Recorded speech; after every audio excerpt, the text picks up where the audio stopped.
Hujui ya kwamba hapa kuna machifu wa Somalia wako hapa? Huyo sasa ndio anaenda sasa kupanga mipango ya kuandikisha watu wengine wa Somalia. Ndio shida ya hawa wananchi, na huo ndio msukosuko uko Tana River hii.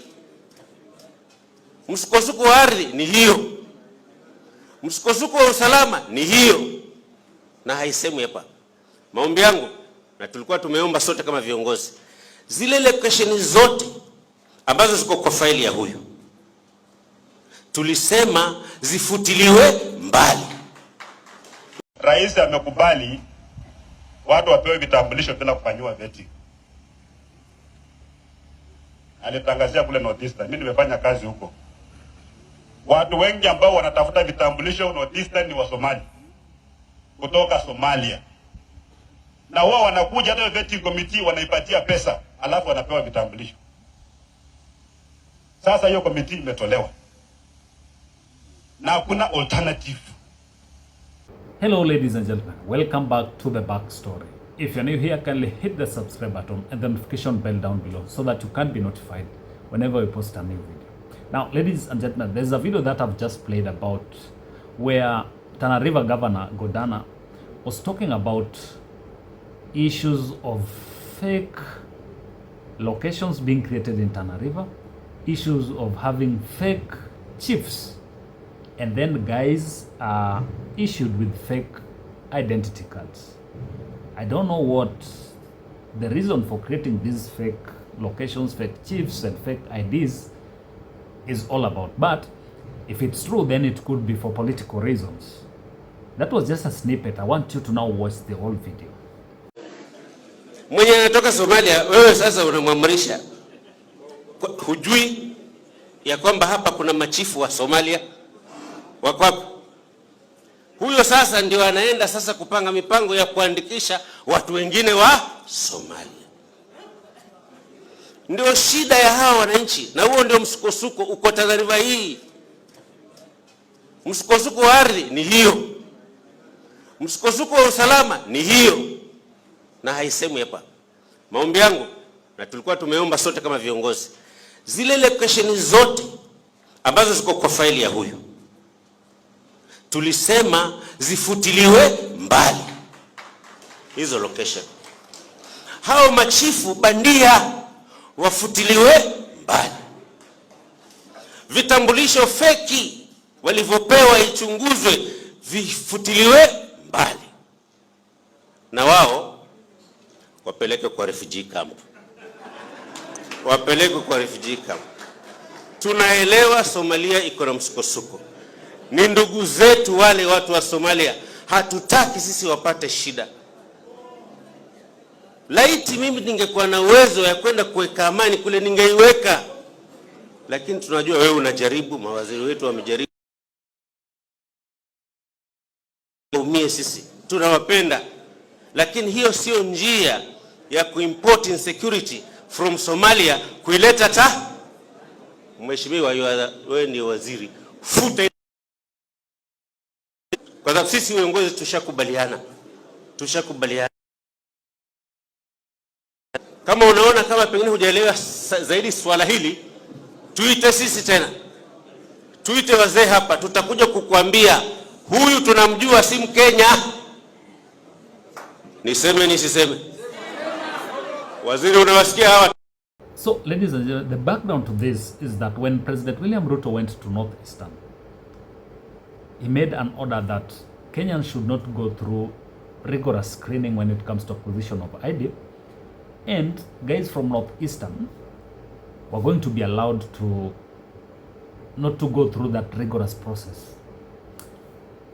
You know, ideally, what has been happening is that guys who come from the border counties or districts like Busia, Migori, Northeast, those Mandera, Wajir, all those areas have always been required to go back to their counties or districts whenever they want to acquire IDs or even birth certificates, so that when you go back, you're able to go back to your local chief and village elders to vet you before you acquire such. This was being used to try and eliminate fake acquisition of IDs and citizenship. And all of this was for the national interest. So when President William Ruto did away with this, so many political leaders came up against that, and key among the people who was very vocal was Governor Natembeya. Rais amekubali watu wapewe vitambulisho bila kufanyiwa vetting. Alitangazia kule Northeastern, mimi nimefanya kazi huko. Watu wengi ambao wanatafuta vitambulisho Northeastern ni wa Somali, kutoka Somalia. Na wao wanakuja hata vetting committee wanaipatia pesa, alafu wanapewa vitambulisho. Sasa hiyo committee imetolewa na hakuna alternative. Na wakati rais anatangaza hivyo, kuna machifu 5 ambao walikuwa wameenda kumpangia mkutano, walichukuliwa na Al-Shabaab, hawajapatikana mpaka saa hizi, wako Somalia. Wale watu ambao wamekamata machifu wetu sasa watapewa vitambulisho ya Kenya freely. Watapewa. Sasa wakitoka pale wakienda kuteka nyara watu wengine wakikamatwa, watakuwa wamebeba ID nani? Ya Kenya. Watakuwa wanasema wa Kenya wamekuwa watu kuteka nyara watu. Hawa watu watapata passport zetu, waende kula Amerika, waende wakalipue manyumba huko. Watasema wa Kenya wanalipua manyumba huko. Mtapewa visa ya kwenda Amerika. These things ziko na serious security implications. Sio kitu ya kufanya kiholela namna hii.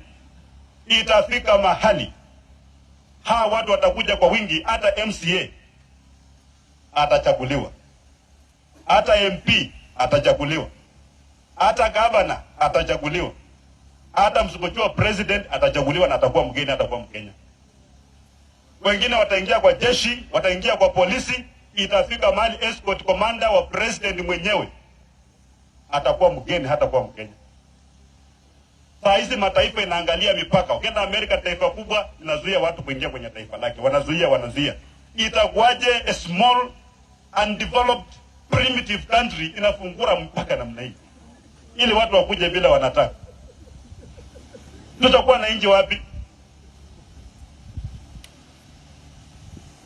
Mimi nitasema ukweli yangu, wakitaka kunimaliza mtakumbuka maneno nimesema. So some of the issues that Natembeya has raised there is, one, it's a security risk to Kenyans, because these guys will acquire IDs. Maybe, let's say, dangerous guys like terrorists can come into the country, they are aided to acquire IDs, they will get passports, and they can use the same to go and commit crime either in Kenya or in other countries. So what happens whenever they commit crime, maybe let's say in a foreign country? Whenever investigations are done, it will come back to the image of the country, because it will be said that a Kenyan has committed maybe a crime in another country. If it's repeated on and on, then it's the image of the country that will be dented. But politicians are very short-sighted. If whatever Governor Godana is talking about is true, then it means whoever is doing this is doing it for political reasons, so that they can get foreigners, get IDs, register them as voters, and use them to get numbers in 2027. But the question is, what is the exit strategy? If you aid these people to get IDs, then they become Kenyans. What happens? And for how long is this going to happen? Because this can go on and on. These guys will acquire IDs and you will not stop it. So let's take, for example, 10 million foreigners acquire IDs and electors card in the country. What will happen in the next 10 years? It means that they can elect their own president in the country. They will have a different agenda from the agenda of locals. They will take control of everything. So we need to be very careful, and I think the national security guys need to think about the long-term effect of whatever is happening. If whatever the governor is talking about is true, we need to look at the long-term effect of whatever is happening in the country. What is the exit strategy? How will we work on our image if it gets to a point whereby these guys commit crime outside the country. Because we have Kenyan Somalis, which should not be denied IDs, they should not be denied the right way of acquiring citizenship. But we also have guys from Somalia as a country. Somalia is unstable as it is right now. We have terrorists, Al-Shabaab, causing a lot of insecurity in that region. So take for example, Al-Shabaab would really be salivating to get IDs in Kenyan IDs. How will security guys get to know the difference between a real Kenyan and someone who is Al-Shabaab? So those are some of the issues. We are trying to compound an already very, very dire situation. So whoever is handling this should get to know how. And then the second issue is that all these things will raise a lot of conflict within that region, because there will be conflict on matters resources. There will be, as they continue coming into the country, there will be pressure on that land, that is the whole of Tana River. Guys will start fighting for resources in terms of pasture, in terms of land and all that. So that conflict will continue. But the problem is, just as I've asked, what is the exit strategy? Are we just looking at the political effect? We're just looking at 2027 and not thinking of post 2027. What happens after 2027 or 2032? Will the incoming government accept the citizenship of these guys who have wrongfully or have cut shortcut in order to get citizenship of Kenya? What will happen? So ladies and gentlemen, this is something that we need to look at keenly as a country.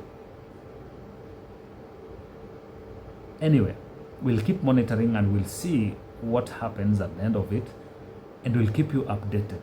But if you are new here, kindly hit the subscribe button and the notification bell down below so that you can be notified whenever I post a new video. Until next time, bye bye.